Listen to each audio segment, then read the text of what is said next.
Bem-vindo, meus seres humanos. E quando o lugar, que deveria ser o lugar mais seguro para uma criança, se transforma no maior pesadelo dela? Hoje, a gente vai conversar sobre alienação parental. E para isso, eu trouxe aqui uma amiga querida, Bruna Vidal. Doutora Bruna é advogada e especialista em direito de família e alienação parental. Olá, Bruna, bem-vinda. Obrigada, Sandra. Adorei o convite. É um tema que é fonte minha de estudos. Adoro tratar sobre isso. Acho que a gente tem muito para falar a respeito. Sim, a gente vai começar aqui, Bruna, que eu acho que tem muitas pessoas ainda que não se adaptam a esse termo. O que é alienação parental? Alienação parental, Sandra, eu digo que é um fenômeno social, é um fenômeno psicológico e é um fenômeno jurídico. Por que ele é um fenômeno social? Porque mesmo quando não tínhamos esse termo, alienação parental, essa tentativa de ruptura de vínculo do filho, seja com a mãe, seja com o pai, já acontecia. Então, ele é um fenômeno que existe, independente do nome que se dá a ele. Ele é um fenômeno psicológico porque isso pode ter afetação para as crianças e os adolescentes. E ele se torna um fenômeno jurídico a partir do momento que a gente tem uma lei, que é a Lei 12.318, que define o que são os atos de alienação parental. Não só define o que são os atos, como também exemplifica atos de alienação parental. Atos esses que as pessoas acabam cometendo de uma forma corriqueira, seja voluntariamente ou involuntariamente, mas que cometem quando tem uma dissolução mal resolvida. Às vezes, não necessariamente quando tem a dissolução, quando tem o divórcio, às vezes acontece mesmo durante o casamento. É isso mesmo que eu ia te perguntar, né? Pode haver alienação parental mesmo sem haver o divórcio e a separação de família, né? Exatamente. Por quê? Porque um dos exemplos do que se trata alienação parental é a desqualificação do outro, seja do genitor, seja da genitora, ou seja do pai, seja da mãe. É impedir que se tenha um contato amplo, é restringir os vínculos, é impossibilitar. Óbvio que isso se torna mais fácil quando tem a dissolução da conjugalidade. Mas muitas vezes, dentro do casamento, a desqualificação é tamanha do outro que a gente pode dizer, sim, que a alienação parental é praticada durante a constância do casamento. Ô, Bruna, e você tem bastante experiência nisso, né? Você já atuou em muitas famílias. Como fica a criança no meio disso? Que vai ser aqui o foco do nosso debate. Eu costumo dizer que criança é metade mãe, metade pai. Óbvio que a gente não está tratando de crianças órfãs, né? Mas tendo pai, tendo mãe, ou sendo relações homoafetivas, duas mães, dois pais, a criança ela é dividida e composta de dois. Na medida em que você tenta uma desvinculação, um apagamento de um, essa criança, por óbvio, sente e sente muito. Então, ela começa a apresentar alguns comportamentos, por exemplo, de rejeição do outro. Por quê? Porque ele é inflamada por um dos pais, seja a mãe, seja o pai. Eu não gosto nunca de trazer uma questão de gênero, tá? Porque a alienação parental ela pode ser praticada pelo pai, pela mãe, ela pode ser praticada pelos avós, ela pode ser praticada pela babá. Quem tiver alguma posição em relação ao cuidado, ao gerenciamento da vida daquela criança, pode estar praticando atos de alienação parental. Então, quando faz isso e a criança se vê impedida de ter o contato que ela tinha ou de ter o vínculo que ela tinha, automaticamente ela começa a ter alguns sintomas, né? Porque vai se escalando.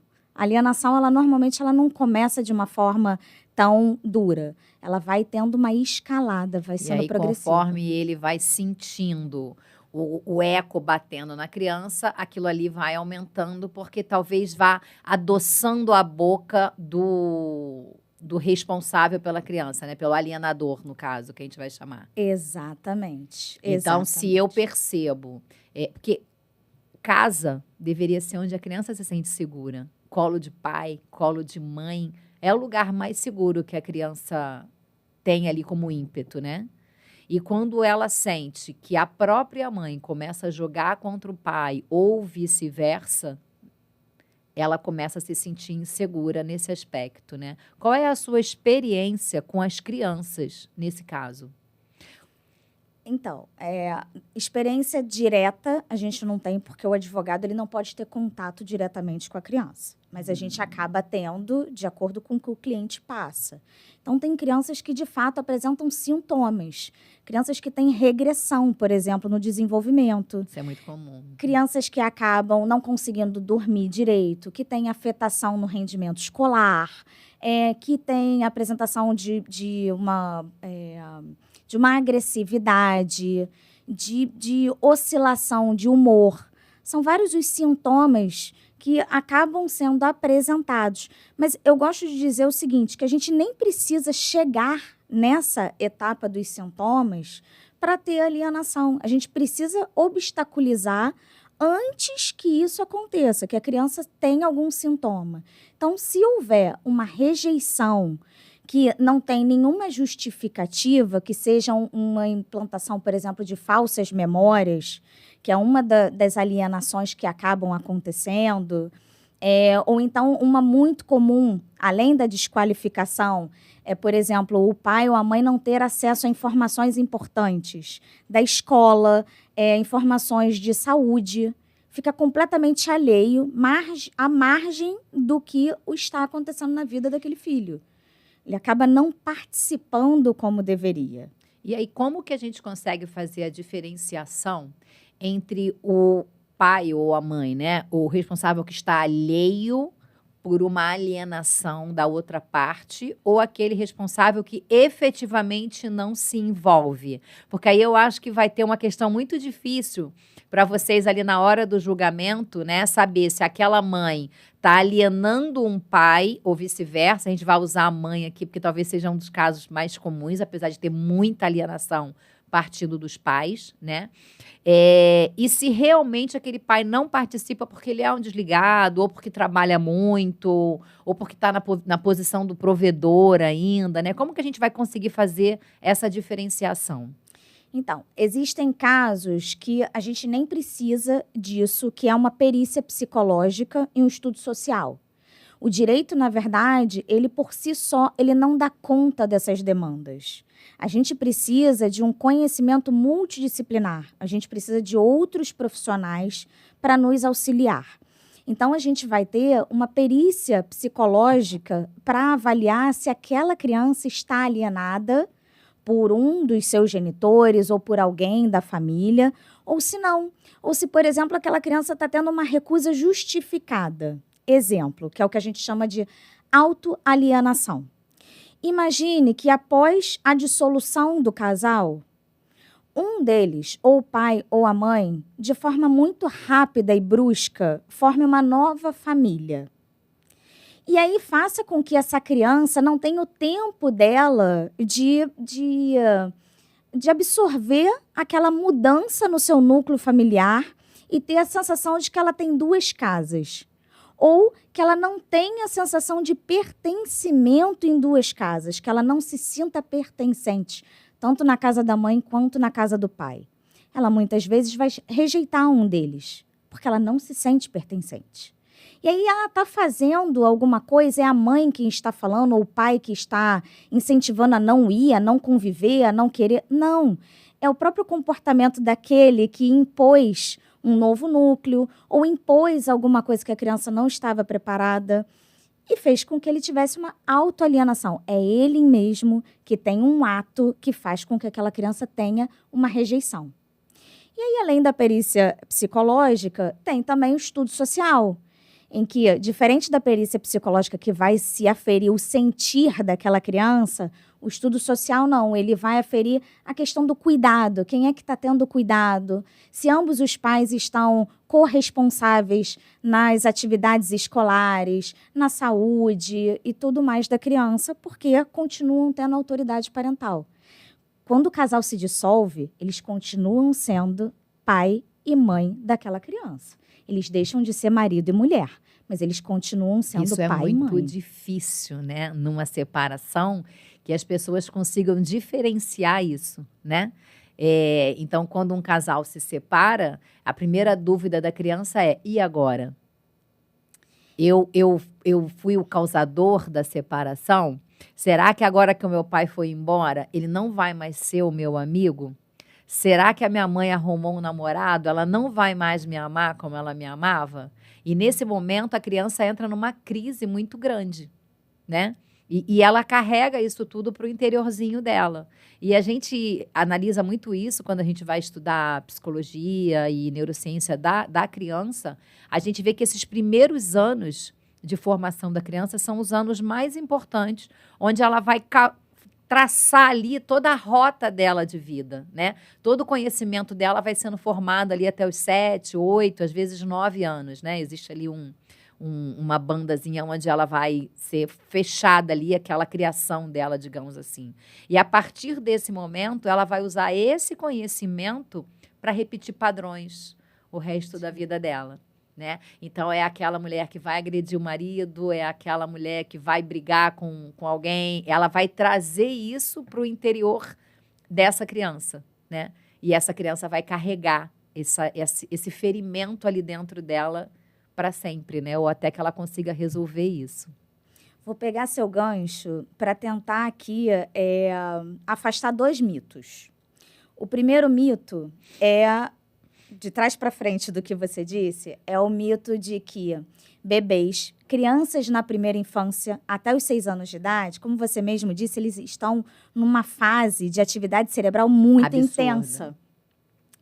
E aí parte-se daquela premissa de que a criança só precisa da mãe, porque ela está amamentando e tudo mais, e que não precisa tanto do pai. E isso não é uma verdade. Essa criança precisa de pai e de mãe. Ela precisa criar e aprender a ter vínculos desde o início, porque essa criança é sensorial. Então, é a pele mais áspera do pai, é o cheiro do pai, é o contato do pai, aquilo é extremamente importante. Porque, infelizmente, a gente vê muito isso na prática. Não, mas está em fase de amamentação. Então, a redução que se tem de convivência com o pai é enorme, porque, não, sim, vai conviver um pouco menos, mas a gente precisa pensar na gradação disso, a gente precisa pensar na continuidade disso. Então, isso é um mito. Precisa, sim, de convivência do pai desde o início. Não tem essa. Os direitos são os mesmos. Tá? E ainda tem o mito de que vão dizer que é uma criança e ela não sabe o que está acontecendo, né? Que eu vou chegar no segundo mito, que é exatamente isso. Não sabe o que está acontecendo por um lado e por o outro, quando chega aos 13 anos de idade, não, porque você decide.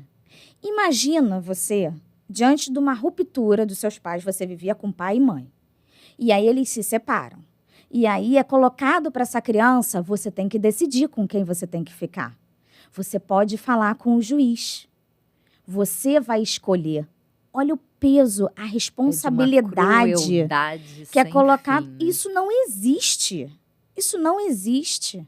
Eu gosto muito dos magistrados que recusam ouvir a criança. A criança precisa ser ouvida por alguém capacitado. Ela precisa ser ouvida por um perito, por uma psicóloga, por uma assistente social que tem uma capacitação para poder fazer uma perícia e ouvir aquela criança num ambiente mais lúdico, de entrevista, e não numa sala de audiência. O pai e a mãe ali, cada um numa cadeira. Né? Exatamente. Cada um como um polo ativo e polo passivo, autor e réu.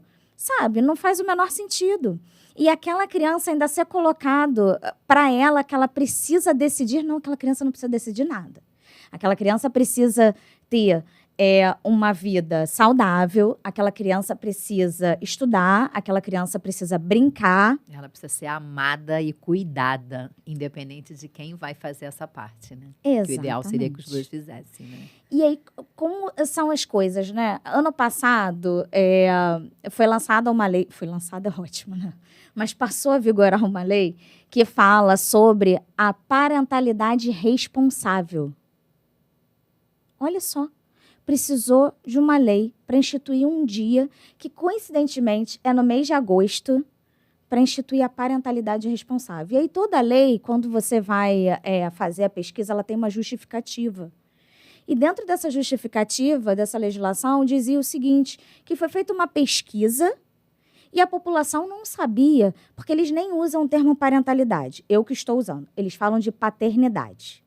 E aí eu vou trazer para uma questão de gênero que eu acho que não é o melhor viés. Então, vamos falar em parentalidade, porque se aplica aos dois, a pai e mãe. E as pessoas, o senso comum, as pessoas não sabiam o que era uma parentalidade responsável. Então, assim, como é que você é mãe e pai, você não, tipo, você faz as coisas sem saber que aquilo é de sua responsabilidade, que é sua obrigação, que você deve fazer ou como você deve fazer? É muito estranho isso.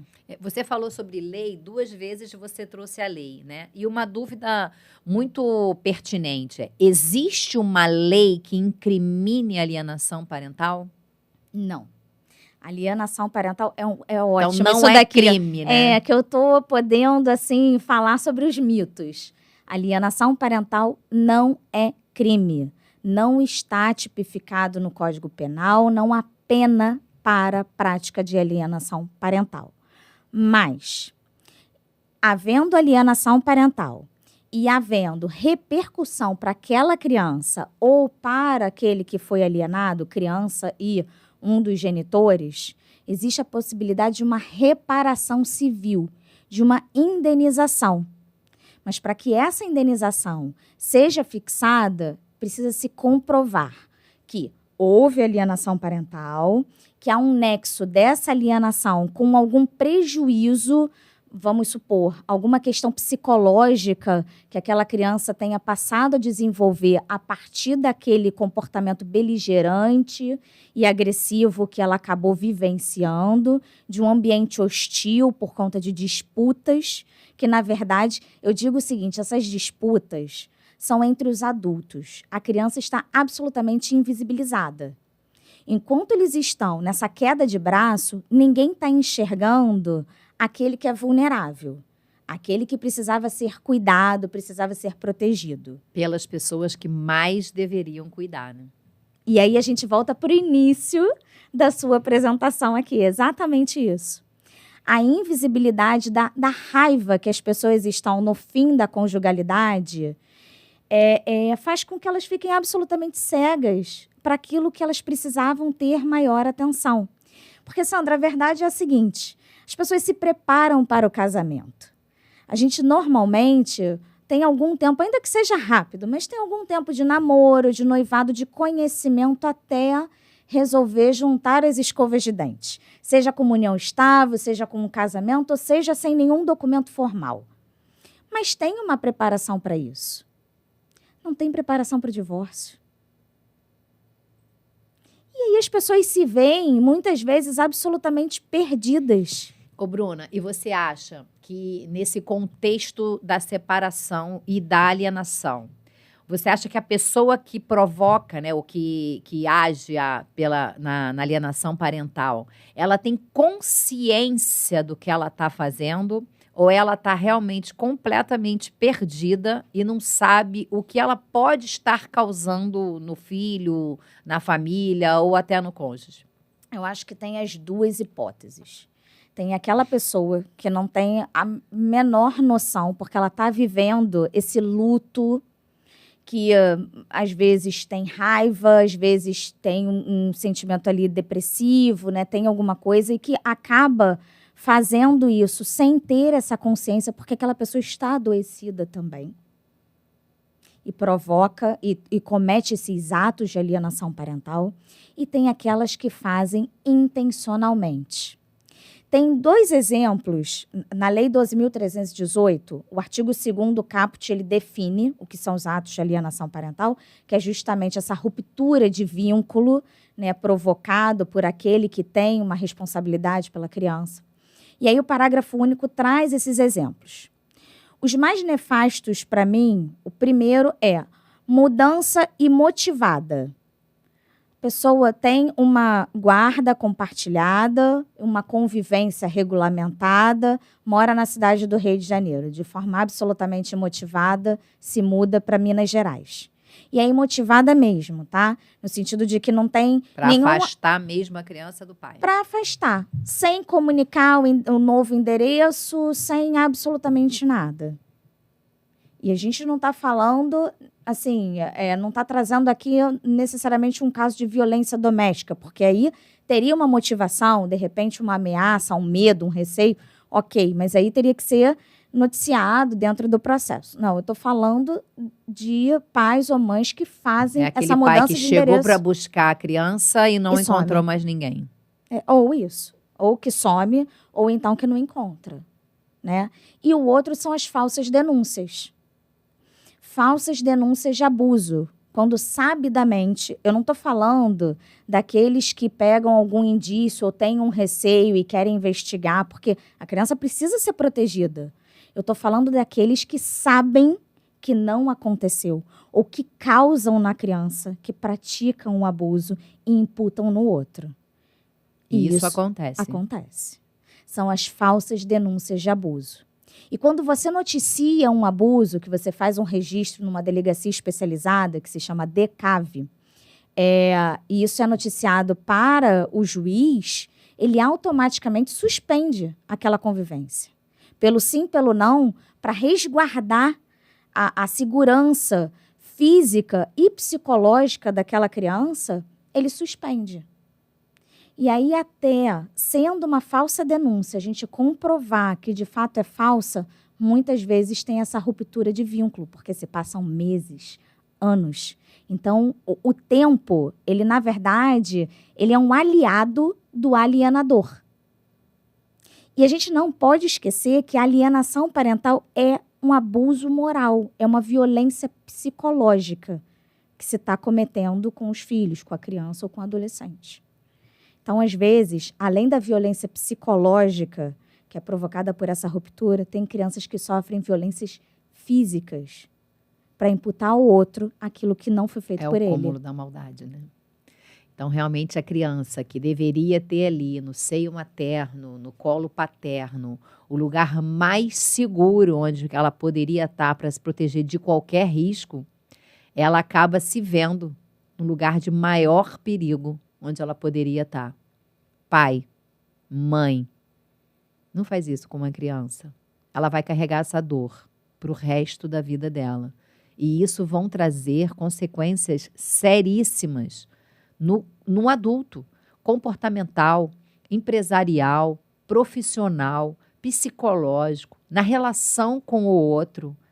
São sequelas gravíssimas que você talvez não tenha hoje a real noção da consequência que você está causando no seu filho. É uma dor muito grande, né? Assim, eu sou muito apaixonada por criança, eu tenho fascínio por criança. Então, quando eu vejo uma atitude dessa, quando eu sinto alguém agindo dessa forma, a minha vontade é ir lá e sacudir mesmo a mãe, sacudir o pai e falar, cara, olha o que você está fazendo. Olha a cara do teu filho te olhando. Porque eu acho que, nesse momento, falta aquela presença, né? De você parar e olhar para a criança. Normalmente as crianças estão escondidinhas num canto. A criança está agarrada na saia da mãe ou na perna do pai. A criança está tentando se proteger onde ela se sente o mínimo de segurança possível, né? Sim. E assim, a alienação é muito grave, mas eu costumo dizer que a gente também não pode generalizar. Porque quando se torna tudo, acaba se tornando nada ao mesmo tempo. Então, não é qualquer desqualificação que, às vezes, acontece do tipo, você puxou o seu pai, tá igualzinha a sua mãe, eventualmente. Não, é aquela coisa que acaba massacrando a criança, porque está sempre falando, sempre com um tom pejorativo em relação ao pai ou à mãe, entendeu? Porque senão as pessoas também acham que qualquer ato isolado, por si só, é uma alienação parental. Não, a alienação parental ela vai ter esse viés de romper um vínculo com o outro. Mesmo, da né? violência psicológica. Então, a gente não pode também, porque acaba acontecendo isso. Se cai na banalidade, acaba não tendo um viés da importância desse tema e do quanto ele precisa ser enxergado, não só pelo judiciário, mas como pela sociedade também. De modo que a gente tenha políticas públicas realmente de incentivo e para elucidar o que é, para informar a sociedade, inclusive, Sandra, para dizer que, da mesma forma que a gente tem a lei que diz o que é, que exemplifica, nessa lei a gente tem medidas para poder obstaculizar essa violência psicológica. Então, você não tem uma lei que criminalize, mas você tem uma lei que ajude a defender a criança nesse aspecto. Exatamente. E daí a importância dessa lei. Porque ela não só define, como ela exemplifica, como ela ainda traz as medidas. Ela diz até como que vai ser feita essa perícia. O prazo que vai ser entregue, que é uma perícia ampla. É uma perícia feita com a criança, com o pai, com a mãe. É feita uma pesquisa na escola. Traz as pessoas mais próximas. Às vezes os avós participam. Se tiver babá, às vezes a babá participa, se for muito próxima. Entendeu? É uma pesquisa, as entrevistas e a perícia é o que eu chamo de perícia 360 graus. Porque vai ver como funciona aquele núcleo. Isso tudo a lei prevê. Assim como, em um dos artigos, que é o artigo 6º, ela prevê exatamente medidas que a gente pode tomar para fazer com que essa violência psicológica cesse. Então, é uma gradação. A primeira medida, por exemplo, é uma advertência. Eu acho super importante, em caso de alienação parental, que os advogados peçam uma audiência preliminar, uma audiência especial. Porque, às vezes, naquela audiência, o magistrado consegue perceber a hostilidade, a beligerância, o comportamento daqueles genitores e automaticamente advirta. Então, vira e fala assim, olha, isso que você está fazendo é alienação parental. Se o seu comportamento perdurar, outras medidas estarão sendo tomadas. E aí, na ata da audiência, vai constar a advertência daquele magistrado. Ou, às vezes, para aquelas pessoas da hipótese que eu disse que elas não se tocam do que elas estão fazendo, elas têm ali um magistrado ou uma magistrada falando, opa, peraí, você está tendo um comportamento inadequado, preste atenção. E a pessoa cai em si. Às vezes faz com que cesse ali. Então, nesse caso, aquela pessoa que estaria fazendo por um instinto amoroso, um sofrimento, uma carência, um problema interno dela, e ela estaria transmitindo isso para a criança, ela acaba sacando e ela consegue muitas vezes perceber e cessar esse comportamento. Exatamente. Fácil assim? Não é... Olha só, existe para algumas pessoas, o homem ou a mulher da capa preta, como eu chamo, eles têm uma influência muito grande. Eu costumo receber no escritório os clientes e eu não digo que eu só recebo pessoas adequadas. Não, claro. Eu recebo pessoas. Eu advogo para pessoas.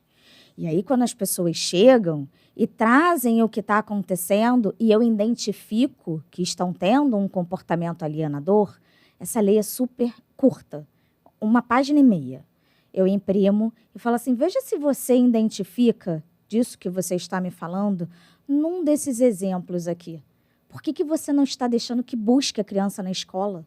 Por que você não está informando que a criança não está indo bem ou que vai começar um tratamento de vacinas para alergia? Por que o outro, o genitor ou a genitora não podem ficar sabendo disso, não podem participar disso? Se a vacina tem que ir para a casa do outro para dar continuidade no tratamento, você vai obstaculizar o tratamento porque você não quer que o outro saiba. Não faz o menor sentido. Isso está sendo em benefício da criança ou está sendo alguma coisa assim, para uma satisfação própria sua? Qual o sentido disso? E aí você vai trazendo a pessoa para a real ali, né? Mas, infelizmente, com assim, pessoas lúcidas, né? Nem todo mundo também vai ter esse trabalho de fazer isso. O que eu digo é, por mais que o meu contratante seja o adulto, o homem ou a mulher... O alienador ou o alienado. Exatamente. Eu preciso, quando a gente trata de um caso envolvendo criança... E criança eu enxergo como sujeito de direitos e, ao mesmo tempo, como vulnerável, na medida que está num estágio de desenvolvimento, eu preciso olhar primeiro para essa criança e alertar o adulto. Às vezes, o advogado inicia o alerta, mas quando chega numa audiência que é advertido por um magistrado ou uma magistrada, isso faz diferença. Mas tem outras medidas que podem ser tomadas. Como eu disse, é uma gradação. Então, tem a multa, no caso de... eles pagam multa. Multa. Se perpetuar, cada vez que tiver a prática de um novo ato que for comprovado, é fixada uma multa. Ou então, aumenta a convivência daquele que está sendo alienado e reduz do alienador. Isso tudo são atos que a própria justiça pode tomar. Isso. A guarda. A guarda seria unilateral. Então, transforma a guarda unilateral em guarda compartilhada. Ou então, inverte-se a guarda. Então, tem medidas que a gente pode ir tomando para justamente fazer com que isso cesse, essa violência psicológica cesse. Eu estou aqui encantada, porque é um assunto que me enche de satisfação falar sobre isso. Queria agradecer aqui a Bruna. A gente vai continuar esse papo em sequência. E a gente vai trazer alguns casos para você ajudar a gente a identificar se é alienação, se não é alienação, se você ajuda, como que a gente pode ajudar quando a gente estiver na vigência desses casos. E não perde não, hein? Vai ter a parte 2 e a gente vai ajudar você a ajudar a criança.